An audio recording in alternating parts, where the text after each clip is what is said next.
Bună, dragii mei, bine ați venit la previziunile pentru energia lunii decembrie. Acestea se aplică pentru toți cei care au ascendentul, soarele și luna în Săgetător. Voi începe în prima parte cu descrierea tranzitelor astrologice și apoi vedem ce ne spune energia prin cărțile de oracol, prin cele de tarot, dar și prin talismane. Vă mulțumesc pentru vizionare și vă invit cu drag să vă abonați și să apreciați acest clip. Pentru voi această lună este minunată. Se activează casa relațiilor. Soarele, Venus și Marte vă activează zona financiară, iar luna nouă din această lună va deschide un nou capitol personal complet nou. La început de lună avem luna plină din Gemeni, semnul din opoziție, pe casa a 7-a, în casa relațiilor conștiente unul la unul cu ceilalți. Aici vorbim despre parteneriate, colaborări, căsnicie, asocieri oficiale. Gemenii sunt un arhetip mental, arhetipul comunicării. Luna plină luminează un capitol relațional important pentru voi în această lună. Se clarifică ceva ce era în aer de ceva timp, fie legat de o relație personală, fie profesională, unde posibil în ultima perioadă comunicarea a fost deficitară. Și această lună plină îți poate aduce un adevăr legat de relația ta, un final sau o concluzie legată de o colaborare. Îți poate aduce asumarea unui angajament, o decizie clară despre ce vrei și ce nu vrei într-o relație sau într-o colaborare. Este oglindirea unui comportament care te ajută pe tine să înțelegi mai bine tot ceea ce se întâmplă în dinamica relațiilor din viața ta. Pe această axă, tu versus ceilalți, se produce o armonizare sau se produce o desprindere karmică, o închidere de ciclu. Ești împins practic pe parcursul acestei luni să vezi cu luciditate totală adevărul. Apoi Neptun, am menționat mai devreme că își reia mersul direct în Pești pe zona casei a 4-a. Iar această casă a 4-a are legătură cu casa, spațiul locativ, familia, trecutul, rădăcinile, emoțiile, fundația interioară și părinții. După o lungă perioadă de mers retrograd, Neptun în sfârșit începe să clarifice zone emoționale, acolo unde apele au fost tulburate. Ce se limpezește concret? Relația cu familia, cu părinții, un aspect legat de casă, de locuință. Ceva emoții mai vechi și confuze, poate te-ai simțit apăsat de griji, senzația de nesiguranță interioară. Acest tranzit aduce cu sine liniște spirituală și o nouă înțelegere a ceea ce înseamnă pentru tine acasă. Te bucuri mai mult de casa ta, de spațiu sau te liniștești în casa ta. Apoi Mercur își schimbă semnul, din Scorpion intră în Săgetător, pe casa 1, la voi acasă, și activează identitatea, imaginea personală, energia vitală, direcția în această viață. Când Mercur intră în semnul vostru, deveniți mai vocali, vizibili, expresivi, dar și mai conștienți de voi înșivă. Pentru că va aduce claritate mentală, idei noi, curajul să spuneți cine sunteți și ce vreți de la viață, poate aduce și începerea unui proiect personal, poate veni cu idei despre schimbarea aspectului fizic, vă poate ajuta să vă reorganizați prioritățile în viață sau să înțelegeți cine sunteți, să vă redefiniți. Este o perioadă excelentă pentru comunicare, pentru a fi vizibil, pentru zona de online, pentru scris, negocieri, interviuri sau exprimare publică în cazul în care mergeți la conferințe. Apoi Marte intră în Capricorn, activează casa a 2-a, iar casa a 2-a vorbește despre bani, resurse, valoare personală, stabilitate materială, dar și stimă de sine. Marte activează, pentru că este planeta acțiunii, zona financiară. Poți deveni determinat pentru că semnul Capricornului este organizat, dispus să muncești pentru ceea ce îți dorești. Vrei rezultate mai clare? Le poți avea prin muncă și talent. Ce poți avea în această lună? Ambiție financiară, un flux nou financiar, venituri în plus, plăți importante sau o investiție strategică. De asemenea, poți avea un ritm de muncă mai intens. Ar putea să fiți ocupați, însă cu multă încredere în voi înși vă rezolvați totul.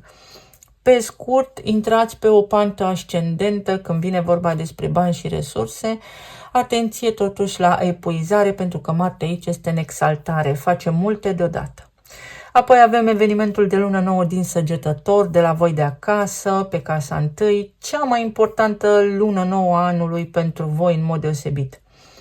Pentru că asta înseamnă renaștere.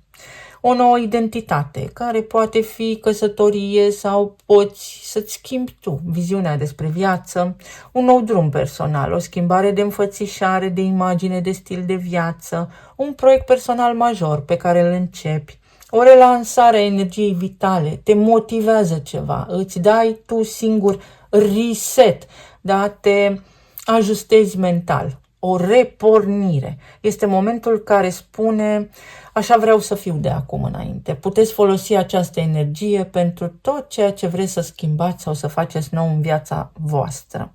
Apoi energia se schimbă, trecem din sezonul Scorpionului către Capricorn, Soarele ți activează și el casa a doua, unde deja este Marte, și lumina Soarelui se mută pe zona banilor. Bani, bani, bani. Aici începe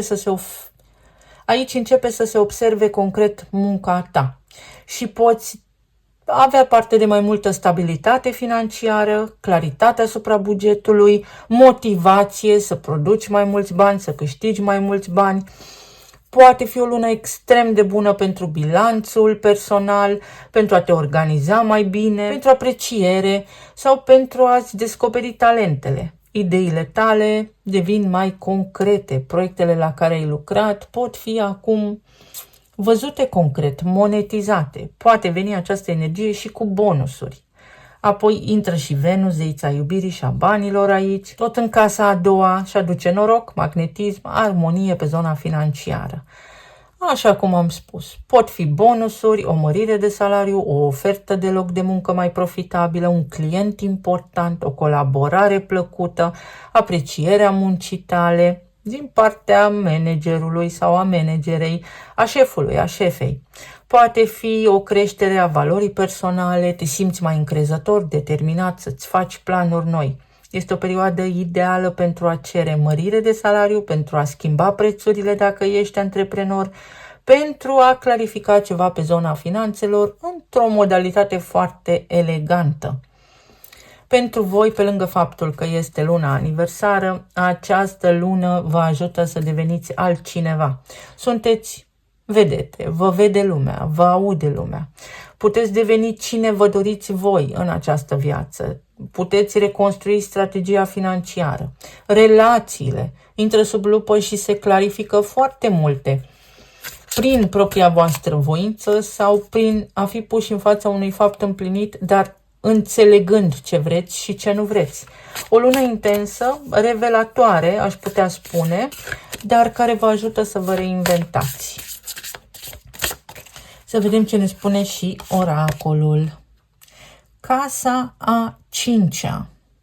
Casa a 5-a este bucuria vieții. În casa a 5-a voi aveți berbecul. Un început. Poate fi noutate, pentru că berbecul spune a fi. Ființarea cuiva, un copil. Poate fi o sarcină, poate fi adopție pentru unii dintre voi sau poate fi un început.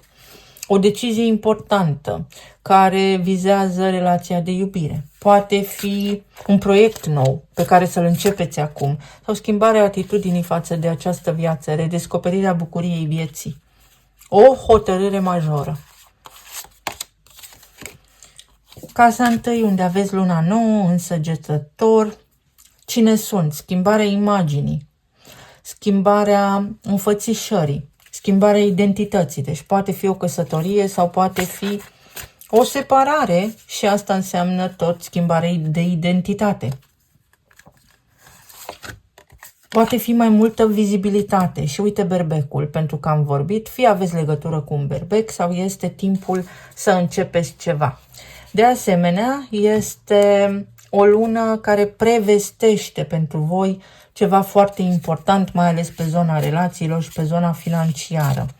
Pentru că în anul ce urmează, la sfârșit de februarie, avem marea conjuncție dintre Saturn și Neptun din berbec la 0 grade. Începutul, totul și nimicul. Este pântecul. Ceva începe acum să crească. Ceva este conceput. Deci pentru voi un prilej fantastic să puneți planurile în aplicare și ideile voastre în practică. voință, dorință. Se reactivează în voi ceva, vă găsiți motivația, vreți să faceți niște lucruri, vă vin idei, vă stimulează această lună către noi începuturi. Despre asta poate fi vorba, despre a fi stimulat, vă motivați. Sau pot fi evenimente subite pe zona de relații, surprize plăcute. Să vedem. Pe zona relațiilor, plan financiar și emoțional. Ce va aduce această lună?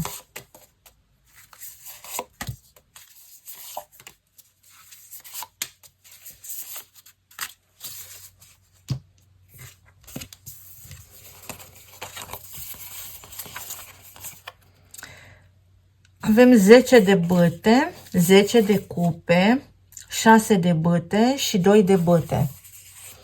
După îndelungi negocieri, acum știți ce vă doriți. Exact așa este luna. Vă arată întreaga energie pe zona de relații, conștiente unul la unul cu ceilalți, fie că vorbim despre partenerul de viață, fie că vorbim despre colaborări, ce aveți și ce puteți avea sau vă pune această lună să vă întrebați cine sunt în raport cu tine, ce putem face mai bine pe zona de relații, ce vreau și ce nu vreau. Iar pentru foarte mulți dintre voi această lună aduce o concretizare, o relație de lungă durată care până acum a fost doar o relație de lungă durată, se poate transforma într-o căsnicie. Și puteți avea parte de un eveniment fericit, de o cerere în căsătorie, de un început. Se întâmplă ceva, schimbări în relația voastră, schimbări în bine. Pentru alții dintre voi poate fi încheierea unei relații, pentru că v-a epuizat. Și acest lucru se poate, nu toată lumea are armonie în cuplu. Poate fi vorba despre un statut mai bun, despre schimbarea imaginii când vine vorba despre scena publică. Sunteți vizibili, aveți o influență, vă surâde cumva norocul în această lună și puteți beneficia de câștiguri în plus prin imaginea publică, contracte care au la bază imaginea voastră personală, campanii de marketing, depinde de profesia pe care o aveți. Îndeplinirea unei dorințe. Vă prinde anul în preajma familiei sau cu dorința de a avea mai multă armonie în cuplu, lucruri care se pot întâmpla. Însă aici este o chestiune de negociere, pentru că îi implică și pe ceilalți. Această lună, având tranzite în casa 7-a, ce ne dorim să facem împreună sau fiecare separat? Uite, se încheie o perioadă de consum emoțional și energetic pe zona de relații și vă liniștiți puțin. Poate fi și ideea că în sfârșit cineva este dispus să încerce mai mult. 4 de spade, o recuperare. Ori vă recuperați, vă vindecați în cazul în care partenerii voștri au provocări de sănătate sau voi, ori este o perioadă de liniște. Vă liniștiți voi în casa voastră, voi înși vă odihniți mai mult sau în sfârșit puteți face ce vă doriți după un an lung și greu. 10 de bâte din nou. Aveți nevoie de liniște. Pentru unii dintre voi poate fi o discuție pe care ați tot evitat-o de-a lungul timpului despre relația voastră, despre cum se petrec lucrurile în momentul prezent și asul de cupe. Ce poate fi vindecat și ce nu, sau apariția unei persoane noi în viața voastră. Ne mai iubim sau nu, însă energia spune că toate provocările de peste ani sau din ultimii ani se pot încheia, mai ales pentru că Neptun a fost mult în retrogradare și Saturn a fost tot mult în retrogradare. Neptun încheie un ciclu de 12-13 ani acum. Gândiți-vă ce s-a întâmplat în acea perioadă, pentru că totul se poate vindeca. A fost un ciclu greu, dar sunteți pe ultima 100 de metri. Și apoi lucrurile evoluează, apoi aveți putere. Iar aici avem rafinament, gust pentru lucruri fine. Aici vorbim pentru voi în mod dedicat despre energia din casa a doua, care vă invită să vă apreciați corect munca pentru a fi corect plătiți. Mai poate fi vorba și despre posibilitatea de a vă cumpăra niște lucruri pe care vi le doriți sau primiți din partea partenerilor voștri de viață cadouri. Poate fi eliberarea de un stres financiar în relația voastră, prosperitate, succes în relație.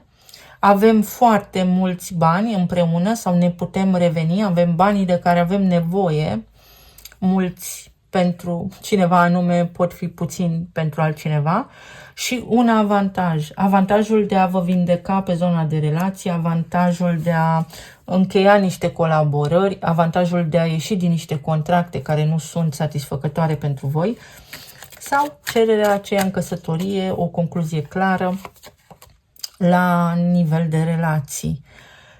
Totul este bine când se termină cu bine. O completare, o concluzie, un final fericit. Finalul fericit poate fi orice.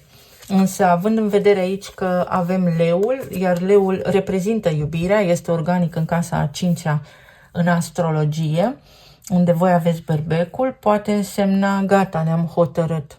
Facem niște lucruri extrem de bune pentru noi, sau gata, știu ce iubesc, știu ce îmi place să fac, sau gata, știu pe cine iubesc, gata, știu, primesc confirmarea cine mă iubește.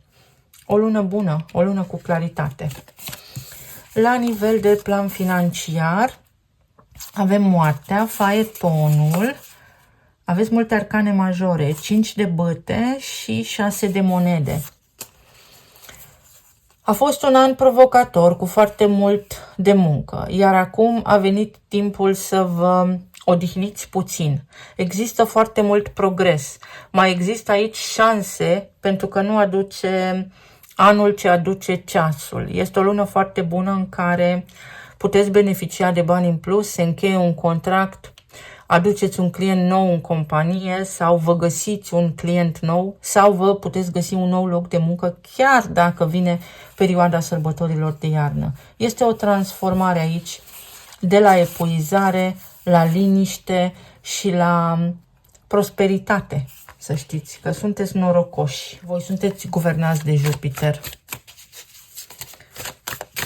Interferențe din mediul exterior, poate concurență, poate luați în sfârșit un post unde ați aplicat anterior și ați fost mai mulți candidați, poate vine în sfârșit un răspuns, ați fost selectați. Împărăteasa, ce iubiți voi cel mai mult? Ce vă place vouă cel mai mult să faceți? O împlinire, o bucurie, o noutate în viața voastră. Mai mulți bani, un bonus, 6 de cupe, o revenire sau o promisiune, niște discuții mai vechi despre promovare. Acum se întâmplă. Primiți public recunoaștere. Extrem de bună energia pentru voi. Uite, mai luăm și o carte pe nivel financiar aici, să vedem ce ne spune. O schimbare. Schimbare de loc de muncă sau o schimbare în sensul în care puteți face niște investiții, puteți lua niște decizii pentru că sunteți inspirați, pentru că intuiția lucrează bine, vi se face o propunere de colaborare nouă, puteți să vă sporiți, să vă creșteți veniturile. Iar la nivel emoțional avem 7 de bâte, spânzuratul, îndrăgostiții, Împăratul și Soarele. Aveți foarte multe arcane majore, ceea ce înseamnă că asta este, așa cum am menționat, una dintre cele mai importante luni ale anului pentru voi, fiind și sezonul vostru. Iar energia spune în felul următor: gata, nu mai trebuie să lupți, trebuie să iei o pauză, să te bucuri de viață și să faci ceea ce contează pentru tine cu adevărat. Să îți înțelegi prioritățile în această viață. Preiei conducerea. Este o promovare sau este o veste bună din partea superiorului direct. Dacă sunteți antreprenori, lucrurile încep să meargă bine sau vă cresc vânzările pe parcursul acestei luni. Tot răul spre bine. Exact așa spune energia pentru voi. Pentru alții dintre voi, cineva vă poate egala. Ceea ce credeți voi că vi se cuvine și că meritați, asta primiți. Să fiți atenți și la gânduri. Este o nouă perspectivă despre viață, este o schimbare a cuiva drag din viața voastră. Poate fi schimbarea la 180 de grade a partenerului de viață în cazul în care se opunea. Nu voia să facă anumite lucruri sau nu voia să discutați sau relația era complicată. Acum lucrurile se limpezesc. Cineva vă recunoaște meritele, cineva vă dă dreptate pe parcursul acestei luni. La nivel medical, atenție la sistemul limfatic și încercați să evitați pe cât de mult alcoolul pe parcursul acestei luni, pentru că nu vă face neapărat bine. Poate fi nașterea unui copil, poate fi în sfârșit gata, ne oprim din alergat, am făcut suficiente, hai să întemeiem o familie. Sau pot fi copiii voștri care în această lună au nevoie de voi, fac performanță, au rezultate bune. 5 de cupe. Puteți lăsa în urmă o durere. Atenție la alcool, exact cum am spus. Pe de altă parte, scăpați de un necaz, pentru că există disponibilitate.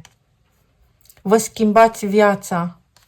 Dintr-o dată apare o soluție. Sunt niște călătorii sau dacă erați triști că nu puteți ajunge undeva, apare o surpriză, se schimbă ceva în realitatea voastră și ajungeți acolo unde v-ați propus. Și 3 de monede. Dacă ați avut provocări la locul de muncă, nu este un timp mai bun ca acesta să discutați despre asta. În sfârșit apare o promovare, o mărire, o posibilitate, o negociere, o colaborare sau o idee despre cum să vă schimbați viața. La nivel medical, atenție la sistemul limfatic, atenție la metabolism. Încercați să mâncați fibre, alimente cu fibre, fructe și așa mai departe. Să vedem ce ne spun și talismanele. Uite, se poate rezolva ceva foarte, foarte complicat în zona relațiilor de iubire sau sunt vești extrem de bune, chiar dacă nu au existat complicații pe relația de iubire. Pe zona parteneriatelor, pe zona relațiilor, lucrurile încep să meargă sau le puteți face să meargă așa cum vă este vouă potrivit. Se închid niște cicluri. Puteți lăsa în urmă ce nu a funcționat. Jupiter, roata destinului și Chintă royală. Aveți mâna câștigătoare. Totul trebuie măsurat. Ați măsurat, acum trageți roadele sau aveți rețeta, știți exact ce să faceți. Se corectează ceva, prosperitate, încasați niște bani, recuperați niște bani sau niște bunuri. Puteți recupera începând cu această lună. Aici avem diavolul. Atenție la tot ceea ce are legătură cu autoritățile. Nu omiteți niște plăți. Fiți atenți la plăți, fiți atenți la datorii, să le aveți pe toate plătite. Iar aici avem soarele. Se face lumină. Devine totul posibil. Vă puteți elibera de ceva toxic. Atenție la articulații și la picioare, la oase, la sistemul osos. Vindecare, o călătorie, o revedere. Ceva legat de o casă, ceva legat de părinți. Se schimbă înspre bine. Pentru alții dintre voi sărbătoriți un început. Fie este un copil, fie este ceva nou în viața voastră. Poate unele dintre dumneavoastră, doamnelor, descoperiți că sunteți somnoroase din cauza că sunteți însărcinate. Acolo unde este cazul, desigur. Pentru alții dintre voi este o perioadă foarte bună să vă luați o pauză, un concediu și să vă bucurați de viață pentru a vă regenera. Pentru alții dintre voi este o lună foarte bună pentru iubire. Iubire unde se rezolvă lucrurile. Inițialele sunt F, W și M. O schimbare înainte, o mare transformare. Apare pentru voi aici ceva noutate. Se clarifică ceața, mai ales la locul de muncă unde a existat, să spunem așa, nu confuzie, ceață, nori de-a lungul timpului. Se rezolvă ceva. Pentru alții dintre voi este timpul să lăsați în urmă o durere. Indiferent ce pierdere ați avut, mergeți mai departe, trăiți viața. Dacă sunteți aici, înseamnă că aveți un sens. Doamnelor, pe dumneavoastră vă favorizează energia în această lună să creați foarte mult. Un proces de creație, un început fantastic. Și unii dintre voi veți putea în această lună să vă faceți micile plăceri ale vieții. Pentru că vă permiteți și mofturi și lucruri utile, dar și lucruri care vă aduc vouă personal bucurie în suflet. Eu vă mulțumesc foarte mult, vă doresc să aveți o lună minunată, să o sărbătoriți așa cum vă doriți voi și alături de cine vă doriți voi, să fiți bine, sănătoși și iubiți și să ne auzim cu bine și data viitoare. Pa, pa!